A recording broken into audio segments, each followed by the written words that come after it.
Okay, babatiin ko lang ng advance happy birthday sa November 22 si Kuya Celso Eto. Ayan, Song, advance happy birthday sa'yo.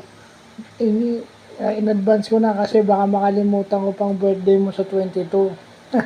Kasi baka may lakad din ako sa 22 dahil may assist akong PWD dito sa amin. So, happy birthday in advance. God bless. At kung ano man yung ginagawa mo, sana mag-ano sa'yo ng growth yan.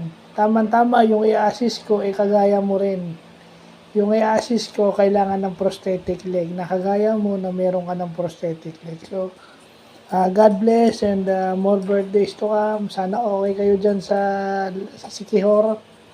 Sana safe kayo sa Bagyo. Okay?